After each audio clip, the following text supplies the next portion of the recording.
kahit po ng malakas na bagyo o kahit ng distansya, yun po pwedeng gawin ng Panginoon sa atin pong kalagitnaan bilang isang church. No po. Tayo po muna yumukot manalangin and let's just acknowledge the presence of the Lord in our midst. Thank you, Lord. Maraming salamat po, Panginoon, dahil alam namin na naririto ka sang-ayon sa iyong pangako sa amin. We know that we cannot see you with our physical eyes, pero allow our spirit, Lord, na maranasan ka at maramdaman ka ngayon pong umagang ito. Alam namin, mayroon ka pong mabuting plano sa bawat isa sa amin. Mayroon kang nais gawin sa bawat isa sa amin ngayon pong umagang ito. Kaya nga naman binubuksan po namin ang aming pong mga puso at ang aming isipan sa lahat ng nais po ninyong ipabatid sa amin. Maraming salamat sa pagkakataon na makakapag-aral kami ng iyong mga salita, malalaman namin kung anong iyong kalooban. Maraming salamat po at kakain muli ang aming pong spirito, Panginoon. Hindi lamang sa tinapay na bubuhay ang tao, kundi sa bawat salitang namumutawi sa bibig po ninyo. Maraming salamat po, ikaw din ang magbibigay ng karunungan sa bawat isa po sa amin ng pangunawa, Panginoon, upang sa gayon ay lubos naming maintindihan ang iyong dakilang plano sa aming pong buhay. Maraming salamat dahil ikaw po ay maririnig namin at mangungusap ka sa bawat isa. Ito ang aming dalangin sa pangalan ng aming Panginoong Jesus. Amen at amen. Bigyan ko lang po ng konting background yung atin pong pag-uusapan po ngayon, ang mensahe ng Panginoon sa atin. Aware naman po tayo sa sitwasyon ng atin pong bansa po ngayon, especially sa Luzon. Talaga pong last week, kami po sa Pampanga State University, wala kaming pasok ng face-to-face from Monday up to Friday. Pero we have online classes, no po. Pero yung face-to-face hindi, just because of the weather condition po, napaka pangit ng weather condition natin for safety siguro ng mga bata.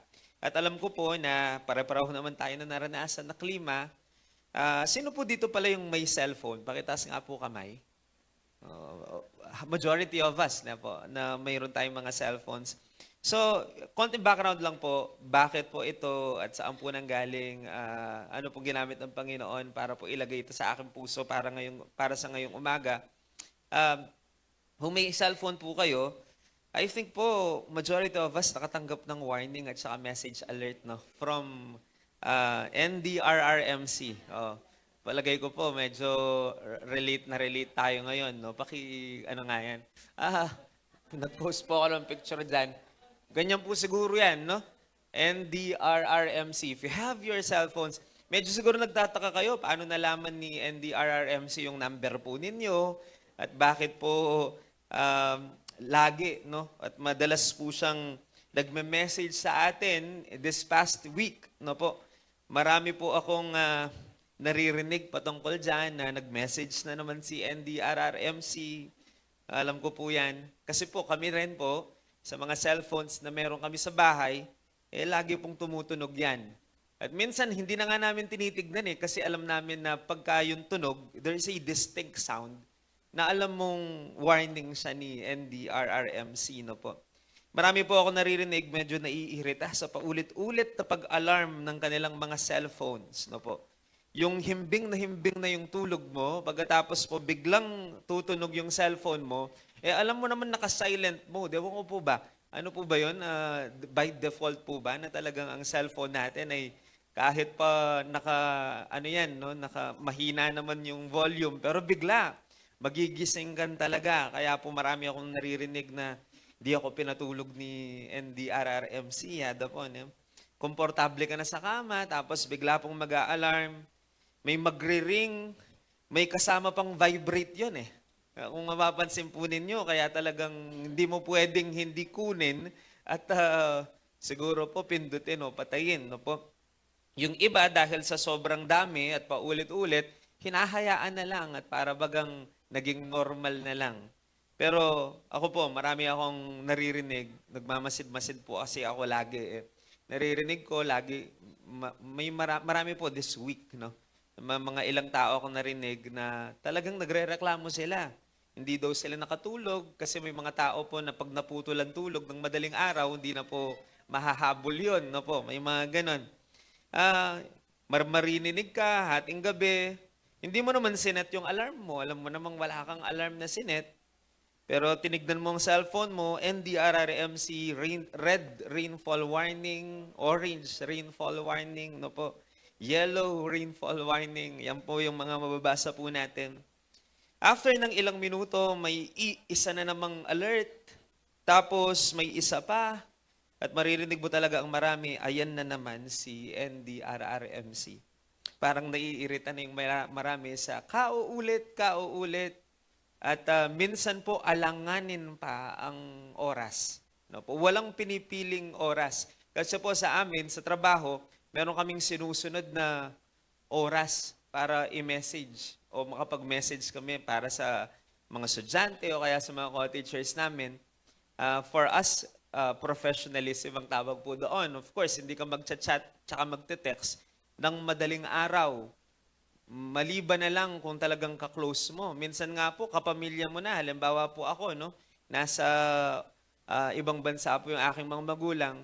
Nang minsan, buri ko nung i-chat, pero iisipan ko pa rin nung ganingaldo ka rin. Kasi po, iniisip mo rin na baka mastorbo ka nilang tulog. Pero yung alarm na pinag-uusapan natin ng NDRRMC, walang pinipiling oras at panahon. Kahit pa 2:00 ng madaling araw, tutunog at tutunog po yan. Kaya nga naman po naiintindihan ko kung bakit naiirita po ang marami doon. No po. Pero habang iniisip po ang lahat ng ito, na-realize ko, bakit ba ayaw natin ng marami at paulit-ulit na mga paalala at babala? Usually po ayaw natin yan. Maririnig mo rin ang mga anak at saka mga kabataan na nagrereklamo minsan sa kanilang mga magulang, paulit-ulit tamo, sinabi mo na yun nandin, na naman yan. I think po, nature, one of our nature, na ayaw natin ng paulit-ulit. Ayaw natin ng maraming mga babala at paalala. Kadalas po, sinasabi natin, alam ko na yan. Hindi na kailangan pang ulit-ulitin. Pero isipin po natin, bakit ba tayo binabalaan? Mayroon po ba talaga tayong dapat ikagalit o ikairita dahil sa isang babala? Hindi po ba yun para sa atin?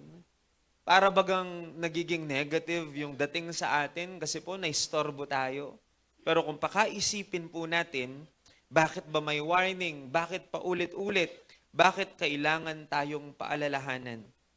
The reason why is because there is danger ahead that we may not see yet. Binibigyan tayo ng babala para sa atin. Hindi po para takutin tayo, mga kapatid. Linawin ko lang po yan. Kasi alam ko po, na-trig din yung mga nervyosong tao. No? Itang mga tingka pong problema kang nervyos. Mesikan bagang nervyos dahil kitang alarm ng NDRRMC na. May narinig din po akong ganyan eh. Parang na ano po daw, parang nagising yung kanilang problema sa nervyos eh, dahil po doon. Pero mga kapatid, ang babala po ay hindi naman talaga para takutin tayo. Binabalaan tayo para maihanda tayo. No po. At yun po, kung doon natin titignan, the purpose and reason behind it, kailangan nga pong pasalamat pa tayo dahil mayroong pong babala. Ang mahirap po, biglang dumating yung flash flood o kaya po malakas na bagyo nang walang kahandaan kasi walang warning. Mas mahirap naman po yun.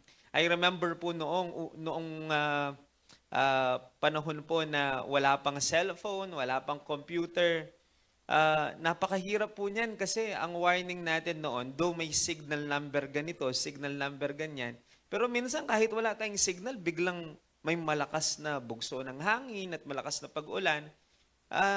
Minsan po talagang makikita po noon, hindi talaga nagiging handa yung mga tao. Pero ngayon, salamat po sa Panginoon. Kahit pa po tayo magigising ng madaling araw, but at least po there are some warnings para po tayo ay maging handa sa mga bagay na maaaring dumating, no po, lalo pa kung may panganib. Kaya nga naman po, ang title po ng pag-usapan natin ngayon is Warning That's the title, pero binigyan ko ng subtitle na The Danger of Ignoring the Alarm. Yan po. May panganib sa pag-ignore o pagbabaliwala ng isang babala. Warning. Ang mga warnings po ay designed para tayo'y tumugon para dito. No po. Kaya po there is a real danger kapag ka po tayo ay inignore natin yung mga babala o alarm. Bakit po importanteng pag-usapan ito? Importante po ito sapagkat maraming mga napapahamak sa hindi po pagtugon o hindi po pagsunod sa mga babala.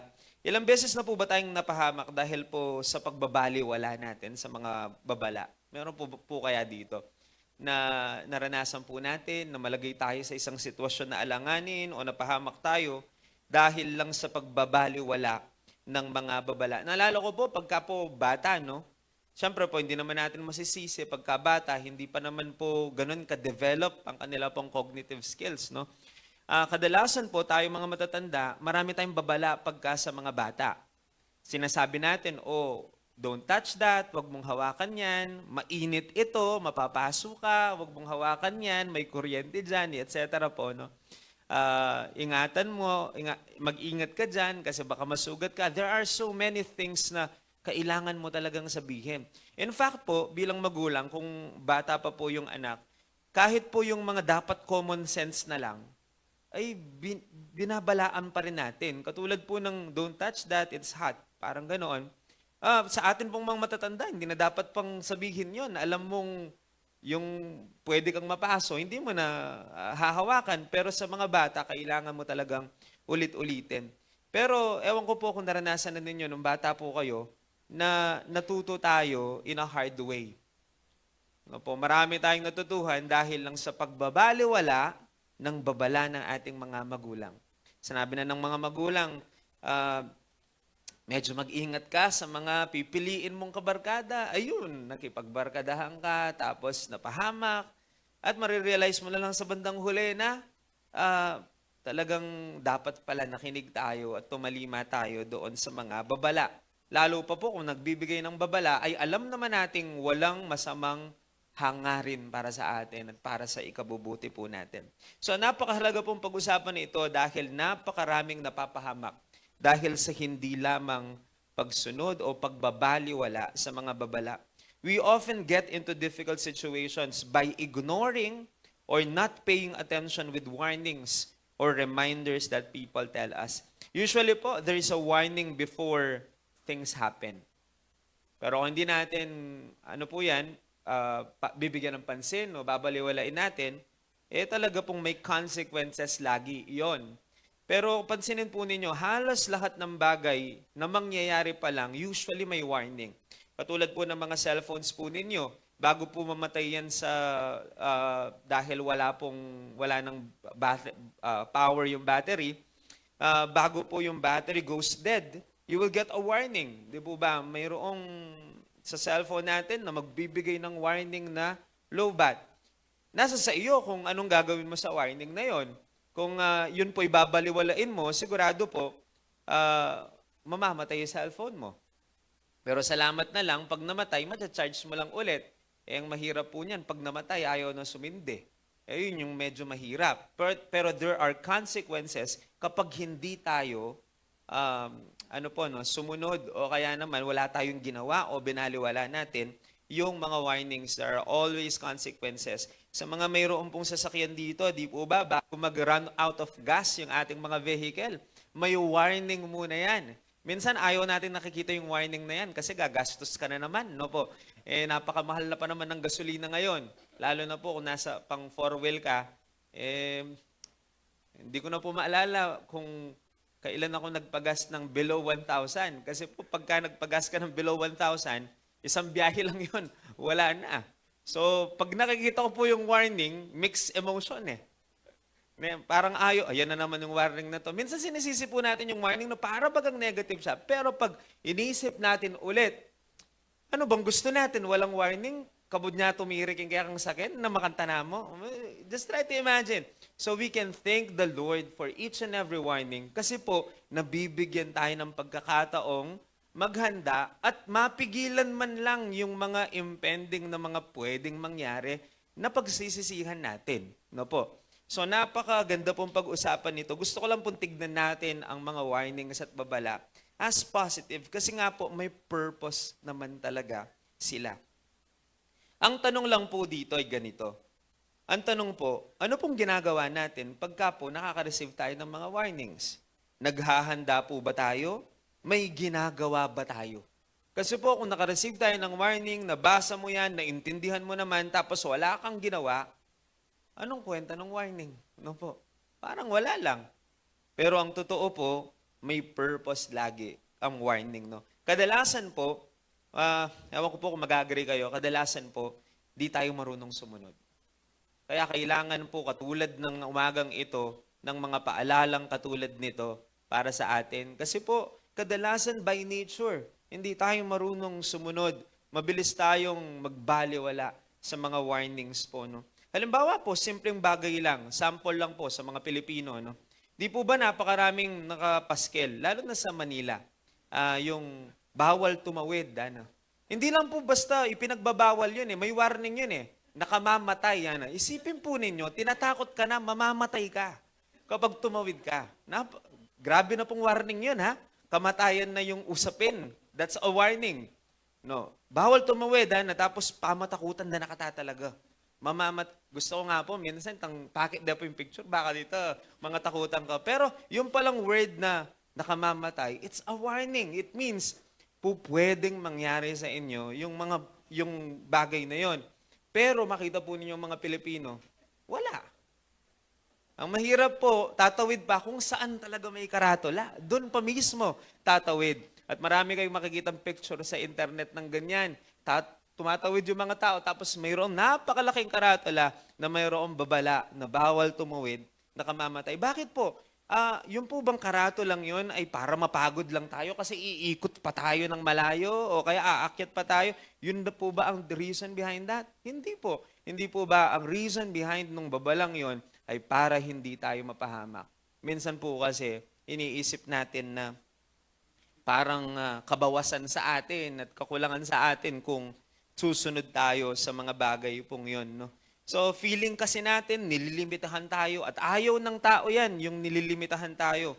Feeling natin, killjoy, gusto natin, malaya tayo, ayaw nating kinokontrol tayo. Ganyan po ang natural ng tao. Gusto natin, tayo na susunod. Ayaw natin na nalilimitahan at nakokontrol. Mga kapatid, ang mga babala po ay para sa ikabubuti natin. Amen po ba? Napakarami po ng mga babala, yung pong mga literal na mga warnings. Pero, siyempre po, nasa church tayo. Alam po ba ninyo na napakadami din pong babala ang Panginoon sa kanyang salita, pero ang lahat ng iyon, tandaan po natin, ay para sa ikabubuti natin.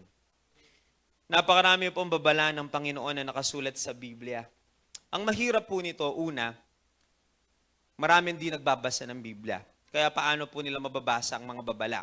Pero tandaan po natin, ignorance is not an excuse. No po. Nandyan naman po ang Biblia. In fact po, I think sa bahay ng mga Pilipino, hindi lang isang Biblia sa bahay ninyo. Maaari, kung may cellphone ka, you always have the means para magkaroon ng salita ng Panginoon na pwede po nating basahin so we don't have any excuses, no po, or any excuse. Hindi tayo katulad ng ibang mga bansa na talagang tinatago pa, tinismuggle pa yung mga Biblia para lang magkaroon sila, tinataya nilang kanilang buhay para lang makabasa sila. Tayo po, readily available. Kahit anong oras, pwede tayong magbasa. Kaya hindi natin po pwedeng sabihin na hindi natin nalaman ang babala just because we don't read yung pong ating mga Biblia.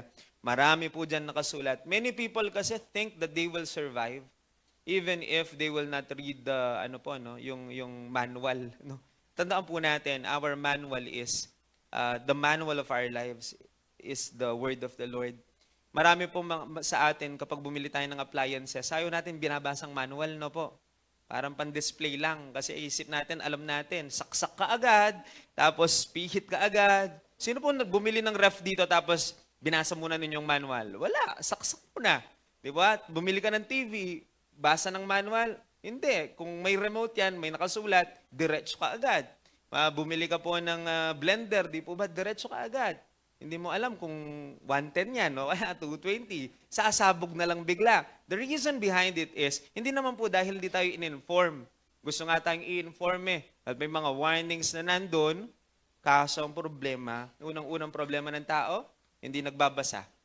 Katulad po ng maraming mga tao, maraming napapahamak dahil hindi pagtalima o pagbawalang bahala sa babala. Unang-una kasi hindi naman nila alam because they are not reading the Bible.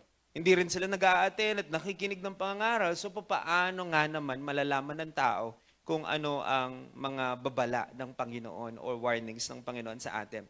Pero meron din naman po na nag-a-attend naman at minsan nagbabasa naman. Pero ang mere reading and knowing, kahit pa po yung pagkaalam sa babala, ay hindi pa po sapat mga kapatid.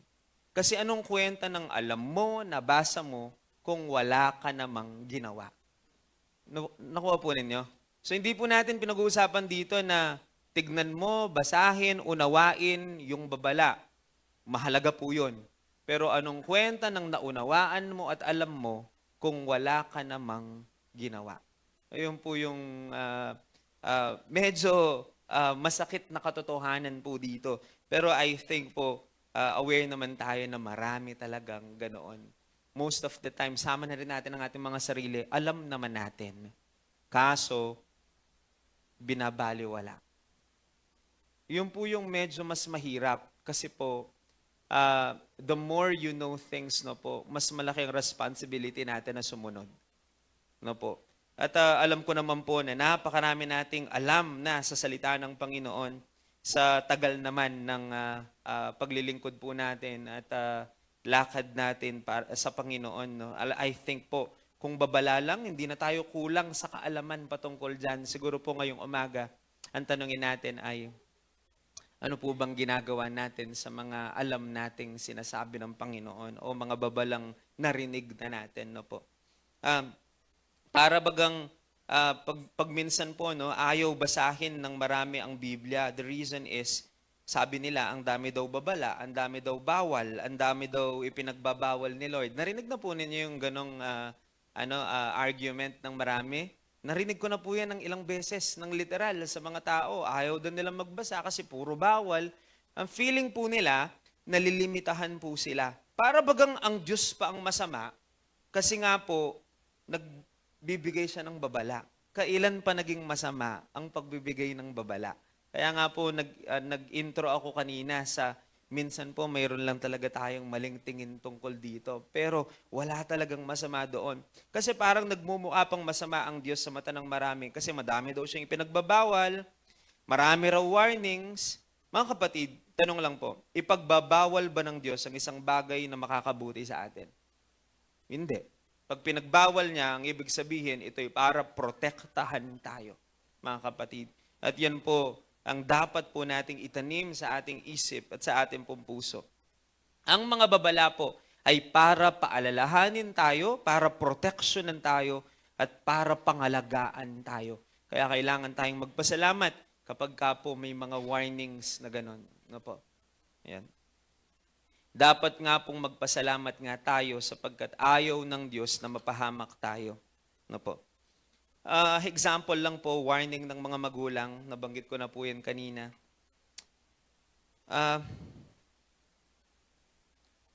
Sabi po ng mga magulang, maraming mga warnings yan.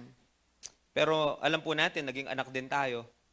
Kapag hindi tayo sumunod o kaya binaliwala natin ang mga warnings, usually po napapahamak tayo. Yung minsan po, magpumilit ka. Pag nagkagulo, uuwi ka rin sa magulang mo eh. At sa kanila ka rin hihingi ng tulong. At ang mahirap po, yan ang sinasabi ko lagi sa mga estudyante namin that because they are in college na. Kasi po, galing sila ng high school eh. Pinapaalala ko po sa kanila, number one, they are off the legal age. Kasi po, usually 18 na lang po na. Pero makita po ninyo yung kanilang isip. Sinasabi ko po sa kanila, pinapaalala ko, warning na rin para sa kanila na lagi ko sinasabi, first day pa lang ng school. Kasama po sa orientation na ginagawa ko. Sinasabi ko po sa kanila, I want you to remember na you are now sa legal age. So, ibig sabihin, you are liable sa lahat ng ginagawa ninyo. Sinasabi ko sa kanila, tapos na yung panahon na kapag nagkamali kayo at nagkapalpakan, nanay at tatay ninyo ang ihaharap ninyo dito. Kasi tapos na yung panahon na yon. Responsable na kayo sa lahat ng yung ginagawa. Ang totoo po, marami pong mga tao, babaliwalain ang babala ng Panginoon, pagkatapos po, lalapit din sila sa Panginoon bandang huli para po humingi ng tulong. Napakabuti po ng Panginoon. Hindi siya tumatanggi kahit pa paulit-ulit na ganon. Pero mabuti ang Panginoon. Pero anong ganda sana po, no? Na kung sa unang babala pa lamang ay nakikinig na tayo. At yun po, yung pong nais ng Panginoon sa atin, no po. So ayaw po ng Panginoon na maging nasa huli ang pagsisisi. Ang Diyos po ayaw niyang maging huli ang lahat para sa atin, kaya napakaraming mga warnings na binibigay ng Biblia para tayo ay protektahan at sa kapahamakan. Mayroon po ako isang talata na unang bubuksan, 1 Corinthians chapter 10 verse 11. Tinype ko po dyan. Ganito po ang nakasulat, unang Korinto, 10 kabanata, 11 talata. No po. Ganito po ang mababasa natin. Nangyari iyon sa kanila bilang babala sa iba. By the way po, just to give a context po nito, ang talata pong ito, kinuwento po yung mga nangyari sa mga Israelitang masasama noon. No po. At ang sabi po ng Biblia, nangyari yun sa kanila, hindi po dahil pinabayaan sila ng Panginoon o hindi sila mahal ng Diyos. Pero ang sabi ng Biblia, nangyari yun sa kanila bilang babala sa iba at isinulat upang tayo namang nabubuhay ngayon daw po, sa mga huling araw ay maturuan o matuto din.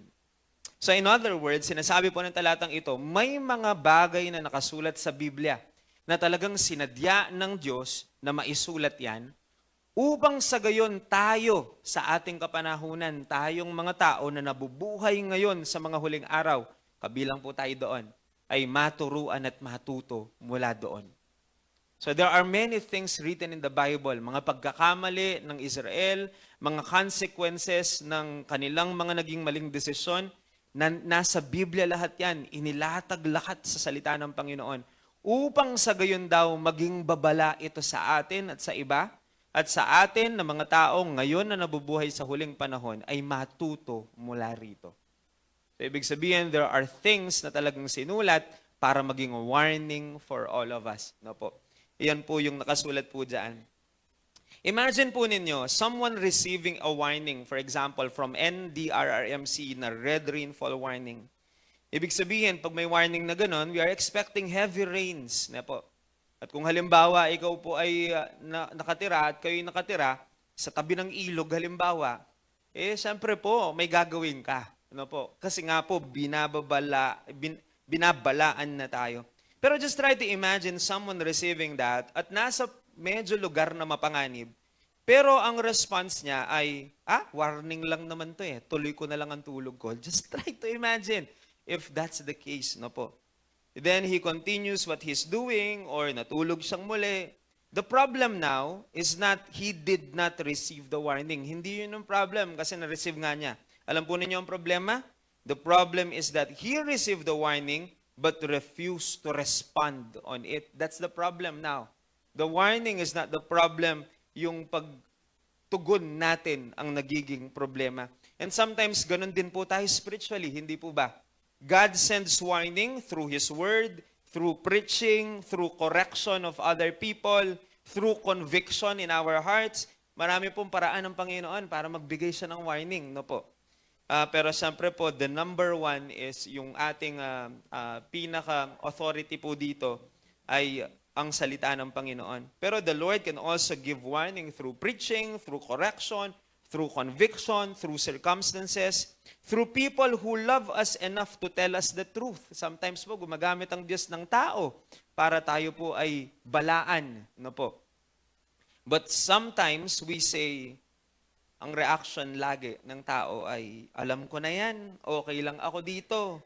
Hindi naman siguro mangyayari yan sa akin. Imamagasa tamo pong emalyari, kahit may warning na, o kaya saka na lang. Ayun. Yun po yung usual na warning po, ay yun po yung usual na response, no po. O ganun mag-respond ang tao. Dito po nagkakaroon ng problema kapag kaganyan. Ang tawag dyan, pagbabaliwala sa warning, no po. Ganito po ang nangyari sa Israel noon. At babasahin po natin yung key text natin for this morning. Jeremiah 25. Sa Jeremiah chapter 25 po. Specifically on verse 7. Ganito po ang nakasulat. I encourage everyone po, if you have time later, you can read the whole context. You can read the whole chapter 25 of Jeremiah para po maintindihan ninyo kung anong nangyayari. Pero I'll focus on verse 7 because we have limited time na po. Ang sabi po dito, ngunit hindi kayo nakinig kay Yahweh. Ginalit ninyo siya dahil sinamba ninyo ang mga Diyos-Diyos ang inyong ginawa. Kaya naman naganap sa inyo ang kapahamakang ito. Yan ang sabi po. Ulitin ko lang po, no? Just try to imagine the word of the Lord. Ganito po ang sinasabi. Ngunit hindi kayo nakinig kay Yahweh. Ginalit ninyo siya dahil sinamba ninyo ang mga Diyos-Diyos ang inyong ginawa. Kaya naman naganap sa inyo ang mga kapahamakang ito. Alam po ninyo, konting background lang po about this particular text para maintindihan natin. Hindi po magandang kalagayan ng Israel po noon. Nasakop sila ng iba't ibang bayan. Naging bihag po sila. They became slaves, no po. Naging alipin ng marami sa kanila. Naranasan po nila ang kapahamakan. At natural po siguro na kapag may nangyayari sa atin, lalo na sa mga anak ng Diyos, ay may mga tanong sa ating isipan na nasaan ang Panginoon o bakit nangyari yon. Now the question is, dito po sa nabasa natin, napahamak daw sila. Pero the question is, pinabayaan ba sila ng Diyos? Yan ang question. Ang sagot ay, hindi. Ano po ang reason bakit sila napahamak? Malinaw naman po ang sinasabi ng salita ng Panginoon. Hindi daw sila nakinig. Yun po, highlight ko lang po yun. Ang Biblia nagsabi, hindi kayo nakinig kay Yahweh. Hindi kayo nakinig kay Yahweh. Ang ibig sabihin po, pag hinukay natin ng konti yung sentence na yon, ibig sabihin, may sinabi ang Diyos sa kanila. Kasi hindi naman pwede sabihin ng Biblia na hindi kayo nakinig tapos wala naman palang sinabi. Parang katulad po natin, di po ba? Pag may nangyari, tapos may magsasalita, sabi ko nata, ala na ka man sinabi. Nakita po ninyo. Sa tao, ganun. Pag sinabing, sabi ko nata, ya mo.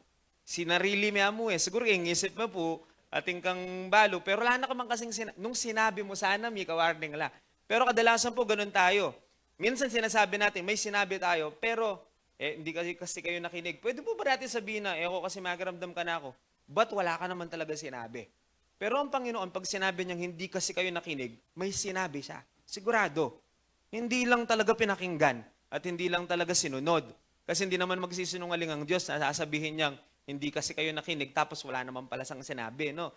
Very sure po, siguradong sigurado, hindi nagkulang ang Diyos sa babala. Ang problema po ay hindi po yung pinabayaan sila ng Diyos. Kasi po kung pinabayaan sila ng Diyos, naging tahimik na lang ang Diyos at hindi na sila binigyan ng babala. The mere fact na may sinabi ang Diyos sa kanila bago pa mangyari ang kapahamakan, ibig sabihin mahal sila ng Panginoon at hindi nagkulang ang Diyos sa kanila. Kaso ang problema ay hindi po yung kapabayaan ng Diyos. Kapabayaan ng tao ang naging problema. Kasi po ang sabi dyan, hindi kayo nakinig kay Yahweh. That's the root of yung pong naging kapahamakan po nila. So maybe there are warnings, paulit-ulit na sinabi ng Panginoon sa kanila, ganito mangyayari kapag ginawa ninyo yan. Alanapin man po, penyambado rin karelang Diyos-Diyosan. Even in the time of Moses pa lang, paulit-ulit nang sinabi ng Diyos sa kanila, huwag kayong magkakaroon ng ibang Diyos maliban sa akin. Pag sumamba kayo sa ibang Diyos-Diyosan, ganito mangyayari sa inyo. There are many warnings, hindi nagkulang ang salita ng Panginoon. Kaso ang problema, hindi daw sila nakinig. Anong resulta? Kaya naman naganap sa inyo ang kapahamakang ito. Yan po yung nasa last part. Yun po yung sinasabi ng Bible. No po. So, dito po malinaw na nakikita po natin yung kahalagahan ng pagtalima, pagbibigay atensyon sa mga sinasabi ng Panginoon po sa atin. Ang problema ay hindi dahil walang pakialam ang Diyos. Ang problema ay hindi kasi tayo nakikinig, mga kapatid. May warning na, may paalala na, may salita na ang Diyos. But most of the time, we refuse to listen. And that's the problem now. We refuse to listen. We refuse to obey kung ano po ang sinasabi ng Panginoon. Kaya nga naman sinabi ng Diyos, kaya naman naganap sa inyo ang kapahamakang ito. Now, I want you to notice the progression po dito. Number 1, ang unang nangyari, God warned them. Nagkaroon po ng warning. They ignore it. And then, consequences came. Usually po, ganyan lagi ang pattern, mga kapatid. Pero kung babaguhin natin yung gitna, mababago yung dulo. Kasi po yung God's warning, constant yan at talagang nandyan na. Given na yan. Pero will we ignore it? Kasi po pagkatapos ng pag-i-ignore dyan o pagbabaliwala, ang kasunod dyan consequence. Pero kung babaguhin natin yung we will ignore it, gagawin natin we will obey, we will listen, mababago yung pundulo. No po. At this time po, dito sa binasa natin, no po, God is giving us a serious lesson. Hindi po lahat ng kapahamakan ay biglang dumarating, mga kapatid. Madami po sa mga sitwasyon natin, hindi naman talaga biglang dumating yan. May mga warnings na yan, pero hindi ka lang talaga nakinig. Amen po ba? Minsan po, nalagay tayo sa isang sitwasyon. Akala mo lang biglaan, pero pag inisip mo talaga yan, madami po sa mga sitwasyon natin sa buhay, hindi talaga biglaang dumating. May mga warnings na kasi, hindi lang talaga tayo nakinig. No? Kaya po, hindi natin pwedeng sabihin ang Diyos ay nagkulang. Usually po, ang tao talaga ang nagkukulang. May 3 pong bagay na nais ko pong diinan sa pag-aaral natin about warnings. Number 1, remember that God's warning is an act of His mercy. Kaya wag natin pagkamalian at tignan ng masama yung warnings ng Panginoon. In fact po, we need to thank the Lord because ito po ay simbolo ng mercy ng Panginoon, ng pag-ibig ng Diyos at kahabagan ng Diyos. Ang mga babala po ng Diyos ay kapahayagan ng kahabagan ng Diyos. Hindi po yung paghihigpit o pananakot lang. No po? Ito po ay simbolo ng kahabagan ng Diyos. Alam po ninyo, mga kapatid, kapag ka ang warning nanggaling sa isang taong galit sa inyo, halimbawa po yung wala naman pong harm yung salitang mag-ingat ka, di po ba okay siya? Pero kung galing yun sa masamang motibo at sa taong may galit sa inyo, ang tawag po doon, threat, no? Nagiging masama yun eh. Halimbawa po, may pati kayo, may kadiskusyon kayo, miminga kaya mo. I think po that's a negative, in a negative context. Kapag po nanggaling ito, ang babala ay nanggaling sa isang taong galit sa iyo o galit ang motibo, ang tawag po doon pagbabanta o threat, no po. Pero kung ito'y galing sa isang taong umiibig sa iyo at mahal na mahal ka, katulad ng mga magulang, pag po magulang ang nagsabing, nak, mimingat ka ne, it's parang an indication of care and love. Tandaan po natin yan. Kaya wag nating pagkamalian ng Diyos kapag ka po siya'y nagwa-warning sa atin, hindi po niya tayo tinatakot. That's not a threat. It's a symbol of His care and love and mercy para sa atin. Mga kapatid, alam naman natin na ang motibo lagi ng Diyos ay para sa ikabubuti natin. Ngayon, bakit tayo magdaramdam at magagalit kapag ka sinasabihan tayo? Alam naman natin na ang Diyos ay hindi maghahangad ng isang bagay na ikasama natin. Kung sana po ito galing sa iba na medyo duda ka sa intensyon, pwede may pang pagdudahan itong warning. Pero sa Diyos, kapag sa Diyos nang galing, alam mong yun ay para sa ikabubuti. At kapahayagan ito ng habag at biyaya ng Panginoon sa atin. Kapag may warning po ang Diyos sa Bible, mga kapatid, minsan ang unang reaction natin, dami naman bawal. Bawal na naman ito, bawal iyon.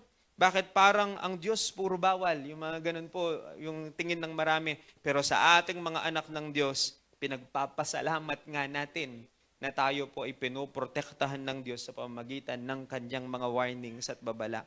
Bakit nagbabawal ang Diyos? Kung alam po ba ng Diyos na may kapahamakan na darating, kung talagang mahal tayo ng Panginoon, mananahimik ba siya? Of course, hindi. And that's the reason why hindi nga tahimik ang Diyos sa pamamagitan po ng pagbibigay ng babala sa atin. If the Lord knows na pwede tayong mapahamak, Etong maganda sa Panginoon, salamat sa Diyos, pinapaalalahanan niya tayo lagi. Ano po? At yan po ay patunay ng kabutihan ng Diyos. It is an act of His mercy, love, and grace para sa atin.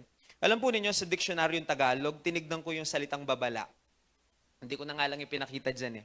Pero tinignan ko po sa diksionaryong Tagalog. Meron po bang nagbabasa pa ng diksyonary ngayon? Dati po may dictionary pang Tagalog, may dictionary English, napakakapal nun. Pero tinignan ko, yung sa tagal-tagal na po, no, matagal na akong di nagbubukas ng dictionary Tagalog, pero tinignan ko yung salitang babala. At ito po yung nabasa ko. Sabihin ko lang po word per word. Galing po ito sa dictionary Tagalog.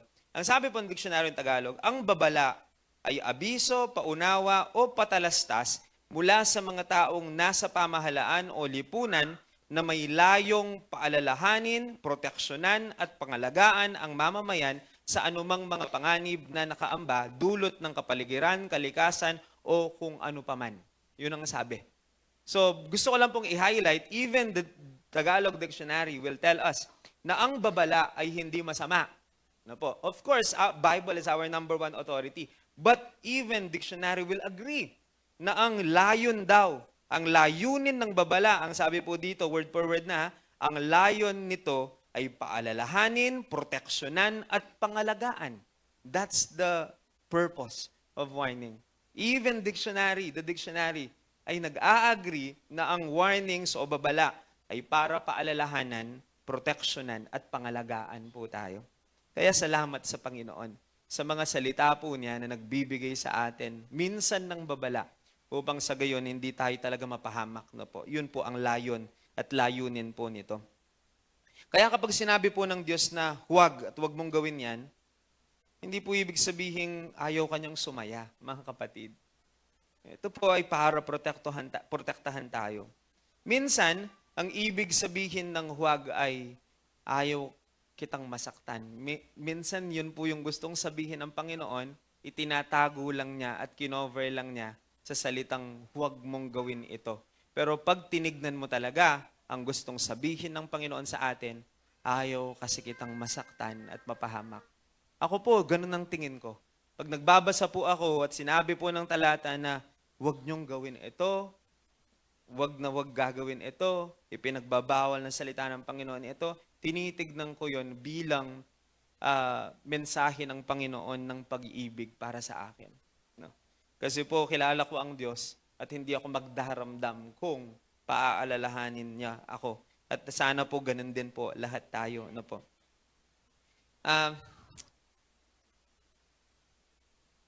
Marami po ako gustong sabihin pero we only have limited time. Kaya po, alam po ninyo, may mga ilan na lang po akong i-highlight dito na sinulat ko. Kadalasan po hindi natin naiintindihan ng Diyos. Kasi po we see yung present time lang eh. Minsan po 'di ba pag pinaalalahanan ng mga magulang ang mga anak, minsan di naiintindihan ng anak. Akala po ng anak killjoy. Dako buring sayang, mako. Ako si Antin dyan eh. Yung mga ganun, lunto akong makalunos. Parang kaluguran ko, ila, malayala, yako, aliko. Those are things po na hindi naiintindihan ng mga anak. Pero alam po ninyo, minsan kasi ang anak, excited lang sa present eh. Pero ang magulang, concerned sa future. Yun yung difference nun. Sa Diyos po, i-connecta lang natin. Kadalasan po kasi hindi natin naiintindihan because we are so focused on today, now. We see only the things that are happening now and today. Pero remember po, ang Diyos po, God can see the future. Kaya maiintindihan talaga natin kung iisipin natin na ang Diyos kasi alam niya ang hinaharap, kaya nga niya sinasabi ito. At mayroon talaga siyang karapatan na sabihin po ito. No? If we claim that we are children of God, huwag tayong magrereklamo kapag pinapaalalahanan tayo ng Panginoon. In fact, kasama yan sa pag-iibig ng Diyos. Alam mong anak ka kapag pinapaalalahanan ka. Ano po? Ano po ang practical application nito? Kapag may sinabi ang Biblia na huwag ito kaagad na i-interpret na bakit bawal? Tanungin natin ang Panginoon na, Lord, saan mo ba ako pinoprotektahan? Kasi maintindihan po natin because the Lord is protecting you from something. Ano po? Kapag may conviction ng Holy Spirit, kapag may verse kang nabasa na tumama sa iyo on a specific day, kapag may godly person na paulit-ulit kang pinaalalahanan, huwag mong isipin agad na inaaway ka nila o kaya ayaw ka nilang sumaya o pinaghihirapan ka nila. Mga kapatid, baka iniingatan ka lang ng Diyos. Yun po yung isipin natin. Kung ayaw ka ng Diyos, mga kapatid, He can simply allow you to continue kung hindi ka niya mahal. Ano po? Hahayaan ka na lang niya. Lagi ko narinig yan sa mga magulang, o nung eda kakaluguran, paborenda na kamo eh. Sinasabi ko po yan sa anak ko, Tia Eliana, siya atake. Kasi po yung anak kong isa, lagi niya sinasabi yon. Pero sinasabihan naman namin na, huwag mong sabihin yan. Kasi po, pagka po sinabihan namin, sasabihin ka agad niya. Ewan ko po, baka yung ibang young people naririnig nila yan sa anak ko. Meron siyang, siyempre po, bata pa, no? Naiintindihan naman namin. Meron siyang lagi sinasabi na, di niyo ako love, Kasi po, hindi niya naiintindihan. At sinasabi, minsan po, potang damdaman mita, there are times, honestly speaking, na minsan pag may emotion, minsan nasabi ko na rin na, o kung hindi ka namin mahal, pababayaan ka na lang namin. Ayun. At narinig ko na rin yan kasi sa aking mga magulang. Mga kapatid, ito ipaalala rin sa atin, kung hindi tayo mahal ng Panginoon, pababayaan na lang niya tayo. Kaya nga po, ang mga babala ay simbolo ng pag-ibig po ng Panginoon, ng mercy po niya. Now, think about a smoke alarm, for example po. May mga smoke alarm po kasi na nag-a-alarm pag may sunog. Na po, nakaka-detect ng smoke. Kapag tumunog po yung smoke alarm habang natutulog ka, maiinis ka ba?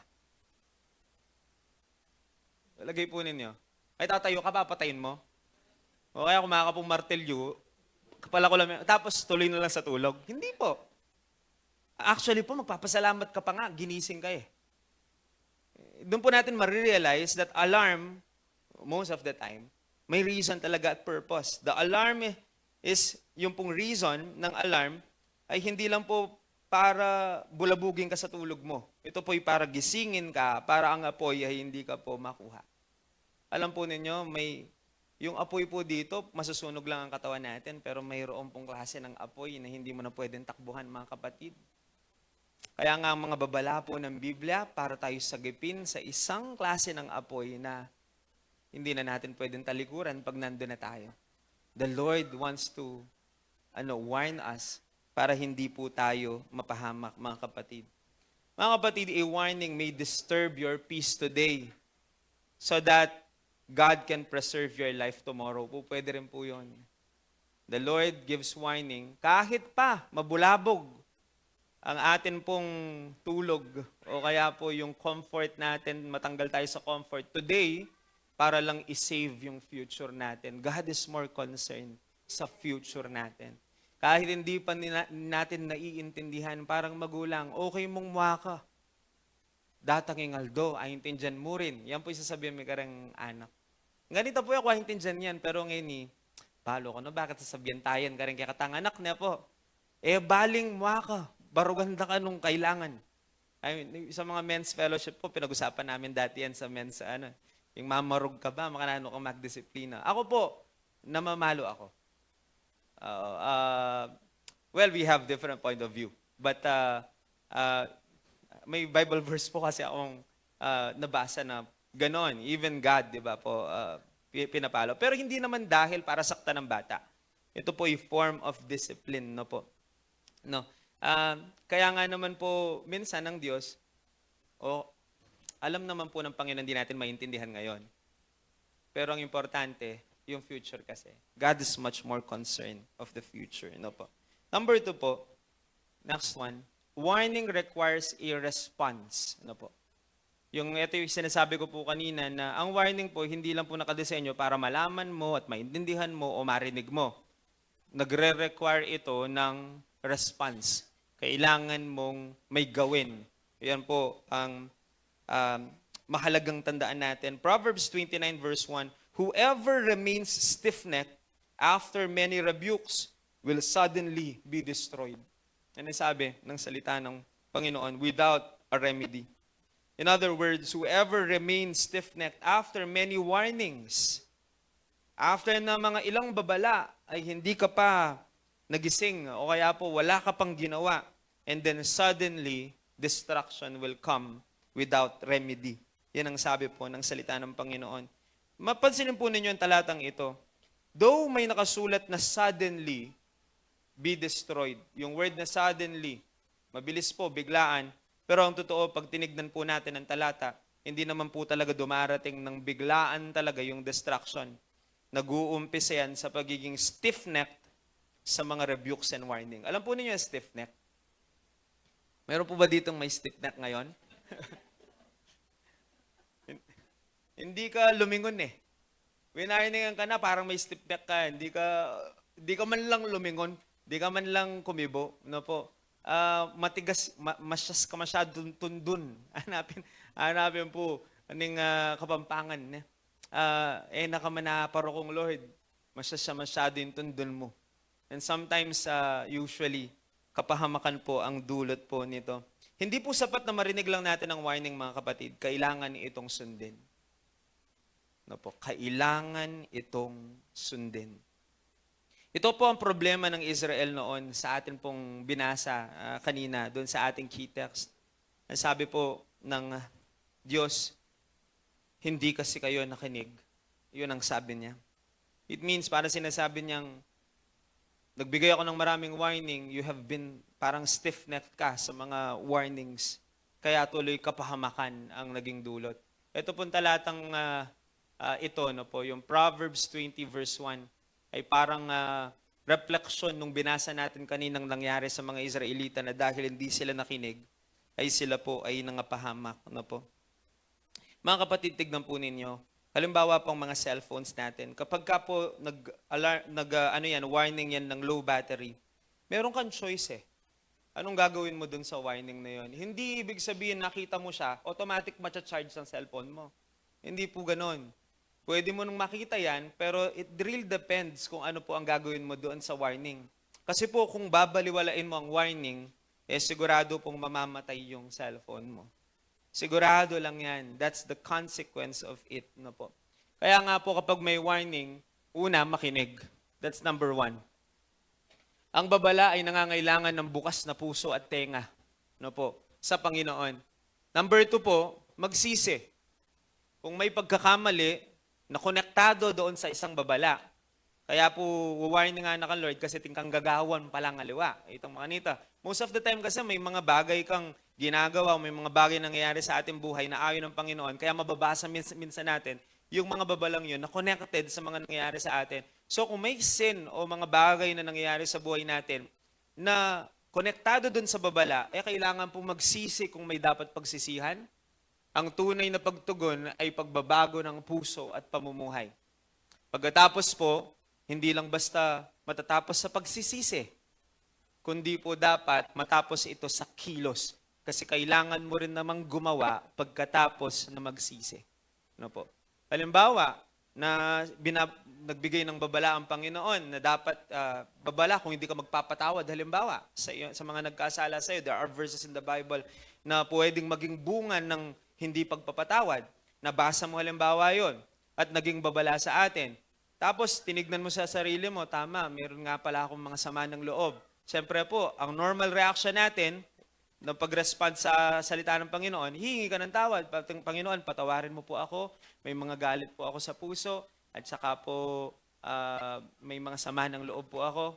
O, hindi po tapos na yung prayer natin. Okay po yun, repentance. Minsan po, mga ilang minuto lang, pahihintulutan halimbawa ng Panginoon na magkita muli ng landas ninyo ng taong yon. Dito ngayon masusubok.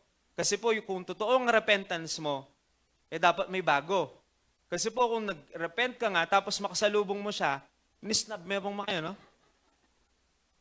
Anong kwenta po noon, mga kapatid, kapag ka ganon? Talagang hinihintay ng Panginoon yung pagkilos. At pagkikilos tayo, huwag ipagpaliban. Kasi nga po, ganun ang warning, di ba? Pag nag-warning, kailangan ngayon din. Hindi na po pwedeng mamaya na lang o kaya bukas na lang. Kasi po kung bukas mo kailangan yan, bukas na lang sasabihin ni Lord. Pero ngayon niya sinabi, kailangan mo siyang gawin ngayon.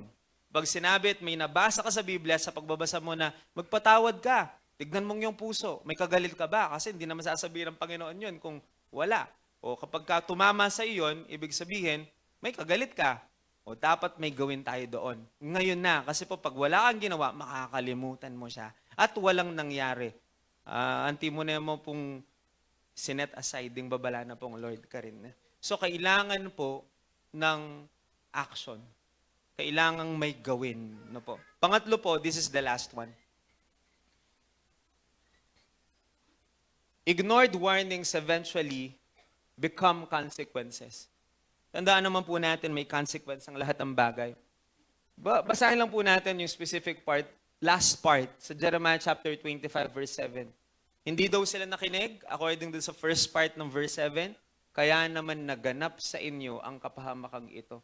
It means yung kapahamakan is just the outcome o kaya po the consequence. Pwede natin sabihin consequence ng pagbabaliwala po nila sa warning ng Panginoon. Kaya ito po mga kapatid, pinag-usapan nating warning pero warning na rin talaga ito ng Panginoon sa atin na kung patuloy nating babaliwalain ang kanyang mga babala ay kapahamakan talaga po ang dulot po noon. There are consequences na pwede pong mangyari. No? Again, marami na po ako nabanggit na magpapatunay po dyan. No po? At alam ko po, marami tayong experiences na magpapatunay dyan na kapag binaliwala natin ito, talaga pong you will be expecting fruits from whatever seeds you have planted. Yan ang sabi po ng salita ng Panginoon. So kung ang pagbabaliwala, ang magiging dulot nito, ay kapahamakan. At ayaw po ng Panginoon yan, mga kapatid. Kaya po, ngayon pong umaga, allow me to, to end this way. Alam ko po kanina pa natin pinag-usapan yung warning at babala. But here's the good news. There is a good news po in all of this. Ang sermon pong ito, hindi po konklusyon ng sermong ito yung kapag nagkamali ka, tapos ka na. Hindi po yun ang conclusion. Because there's a good news. Because the same God who warns us is the same God who calls us back this morning. Yung pong Diyos na nagbibigay ng warning na ganito ganyan, ay parehong pong Diyos na nagsasabi ngayong umaga na, anak, tama na yung pagbabaliwala. Makinig ka na. Habang may pagkakataon at panahon pa. So it gives us chance and opportunity to go back at saka po na makinig sa Panginoon. Marami nang nangyari. Nakapahamakan po siguro mga bagay na hindi natin inaasahan dahil sa pagbabaliwala natin. Pero ngayong araw pong ito, binibigyan tayong muli ng pagkakataon ng Panginoon. Nabasahin muli and to revisit yung lahat ng mga warnings niya. And I think po, I believe that God is calling us, this is the time and the moment na mag-uumpisa na po tayong makinig. Hindi lang po basta makinig no po sa tenga, kundi isagawa ang mga dapat gawin na po. Upang sa gayon, ang kalooban ng Panginoong mabuti sa atin ay mapangyari at hindi po tayo mapahamak. Kasi po mahal na mahal tayo ng Panginoon. Ulitin ko po, kaya po siya nagbibigay ng mga babala po sa atin. In fact, the greatest na babala na nakasulat sa Biblia, one of the greatest warnings, ay nakasulat po sa aklat po ng Roma. Sabi po ng Romans, no, ang kabayaran daw ng kasalanan ay kamatayan. I think that's the greatest warning of all. Hindi tayo tinatakot na ang kasalanan ay magdudulot ng kamatayan. Hindi lang basta pananakot yun. Yun po yung sinasabi ng Diyos sa atin upang sa gayon, malaman natin ang mga ginagawa ng tao ay laging may consequence at may bunga. Pero pag binasa po ninyo ng dire-diretso yun, no po, Matthew 6:23, no po. Pag binasa po ninyo ng dire-diretso, ang kaloob ng Diyos ay buhay na walang hanggan naman. He gives us a warning, pero He also gives the solution for it. Ito po yung maganda sa Panginoon. Hindi po niya tayo bibitining ganun lang na, o sige, ito na yun, final na, matakot kayo. Pero bigla niya pong binawing, hindi naman binawi, bigla po niyang tinurn around ng Panginoon. Yes, there's a warning, but here is my gift. It's eternal life in Christ Jesus our Lord. So, hindi po ito mensahe na kawalan ng pag-asa, yung wala, patay na, hindi ako nakinig. Hihintayin ko na lang yung consequence. Yan ang alwa po, makanitala po isipan. Pero alam po ninyo, mga kapatid, God loves us so much. Kaya nga po, nagpapadala siya ng mga warnings. Kaya ako po, pamanhik namin. Magbasa po tayo ng Biblia araw-araw, mga kapatid. We cannot miss the warning of the Lord for us sa bawat araw.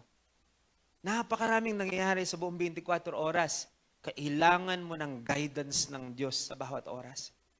Kaya ako po, ang pamanhik ko, pakiusap po mga kapatid, bago mag-umpisa ang araw natin, magbasa tayo ng salita ng Panginoon. Mapapansin ninyo, doon nyo maa-appreciate na buhay ang salita ng Diyos. At hindi lang ito basta katulad ng ibang libro. Na kapag nag-umpisa po tayong araw-araw binabasang salita ng Panginoon at talagang ginawa mo siyang ilaw sa ating daraanan, sigurado po ako makikita ninyong buhay ang salita ng Diyos at hindi kailanman tayo magkakamali. Kasi po ako, ang takot at pangamba ko ay hindi ko marinig yung warning. May mangyayari, alam ng Diyos kung anong mangyayari, binibigyan na tayo ng warning. And hopefully po ang panalangin ko ay tumalima po tayo dito. Unang-unang first step dyan, of course, ay magbasa ng salita ng Panginoon.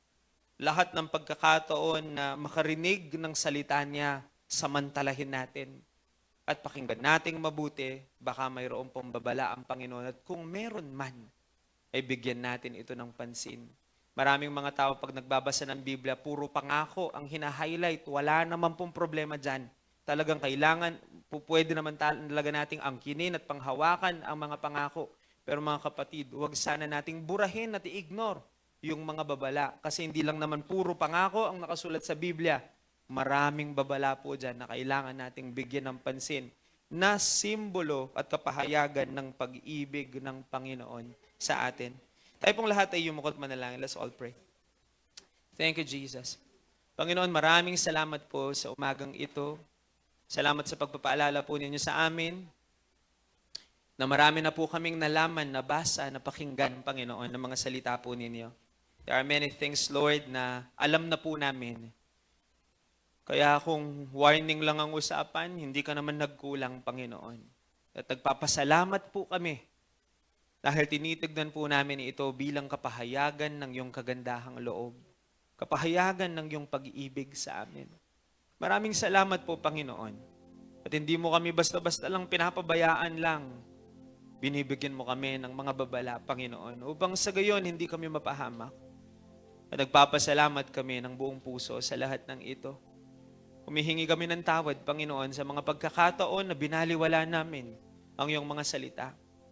Patawad po sa mga pagkakataon hindi namin binigyan ng kahalagahan ng mga salita ninyong nagtuturo sa amin kung anong dapat naming gawin.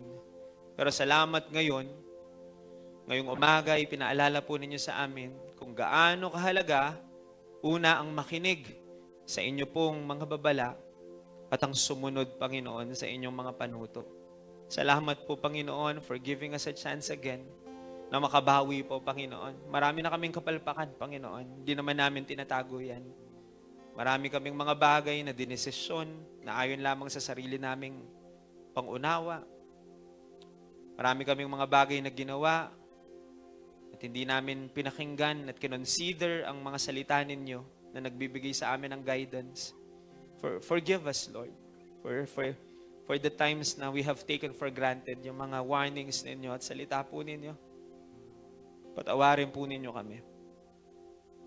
Nagpapasalamat naman din kami ngayong umaga dahil binibigyan nyo kami ng pagkakataon ngayon na bumawi naman ngayon, Panginoon, na tumugon na sa mga babala po ninyo at sa salita ninyo. Alam ko po, Panginoon, naririto ka. Banal na Espiritu, patuloy kang mangusap sa bawat isa sa amin. Di ko po alam ang sitwasyon at buhay ng bawat isang naririto, pero ikaw, O Diyos, kilala mo ang bawat isa sa amin. At sigurado po ako sa mga salita mo ngayong umaga, ay sigurado pong mayroon at mayroon na nangyayari sa aming buhay na pwede po naming i-apply ang mga salita ninyo ngayon. Maaaring may mga babala kang sinasabi sa bawat isa po sa amin, pero masyado po kaming focus doon po sa mga tunog at tinig ng mundo sa mundong ito kaya hindi namin marinig ang sinasabi ninyo. Maraming salamat ngayong umaga. At hinayaan po ninyo ng attention namin ay mai-focus muli sa sinasabi ng iyong salita. At salamat sa mga babala, mga nakasulat dito, upang kami sa kapanahunan po namin ngayon ay matuto din po sa mga nangyari doon po sa inyong mga alagad, Panginoon, at sa iyong mga servants noon. Yung mga nangyari sa kanila ay nagiging babala sa amin ngayon at nagiging aral sa amin upang kami ngayon na namumuhay sa mga huling araw ay matuto din. Yan ang sinabi ninyo sa inyong salita na nabinasa namin kanina. Kaya we thank you, Lord. At ngayon nga po sa aming pagpapatuloy, patuloy mong linisin ang aming puso at ang aming isipan upang maging karapat-dapat kami sa pag-aalala namin sa iyong ginawa sa krus ng Kalbaryo. We will do the Holy Communion, Lord. Allow us, Lord, na magawa po namin ito sa kapamaraan ng katanggap-tanggap at kalugod-lugod sa inyong banal na harapan. Maraming salamat po. Ito ang aming dalangin sa pangalan ng aming Panginoong Jesus. Amen at amen. Let's remain po in the spirit of worship and prayer as we wait for the cup and the bread po na dadalhin sa atin ng ating mga ushers.